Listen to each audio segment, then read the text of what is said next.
salaamullaahi calaykum waraxmatuhu tacaala wabarakaatuhu. kulan wacan oo wanaagsan saaxiibadeenna ku xiran janalkeenan.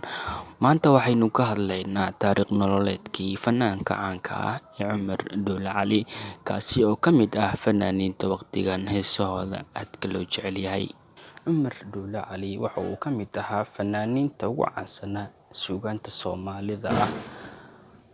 Fanaanku wuxuu horaantii 1941 ku dhashay duleedka magaalada Burco, gobolka Togdheer ee maanta ka tirsan Jamhuuriyadda Somalilan. Fanaanku wuxuu ahaa heesaha aad u cod macaan oo geyga Soomaaliyeed aad looga jecel yahay. Codkiisa wanaagsan darteedna waxaa lagu naanaysi jiray boqorka qaaciga fanka Soomaaliyeed.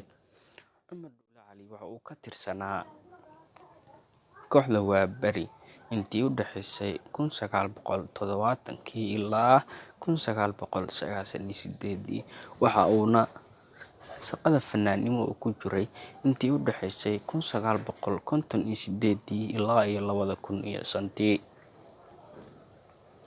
Fanaanku cumar dhuule cali wuxuu caan ku ahaa heesaha qaaciga ah, garaacidda kabanka gaar ahaan nooca loo yaqaan cuudka, saaridda laxanka, abuurista hal-abuur, samaynta sheekooyin iyo majaajilo, habeynta riwaayadaha iyo guud ahaan qaybo badan oo ka tirsan fanka Soomaaliyeed.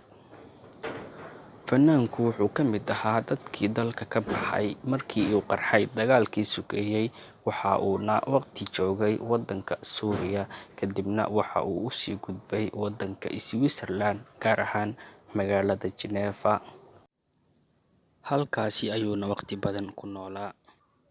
Taariikhda fanaanka weyn ee cumar dhuule calina halkan laguma soo koobi karo, way kasii badan tahay, balse intaan yartaa waxay ahayd qaybo ka mid ah taariikh nololeedkiisa. Guud ahaan waxaa halkaasi noogu eg taariikhdii koobaneed ee fanaan cumar dhuule cali.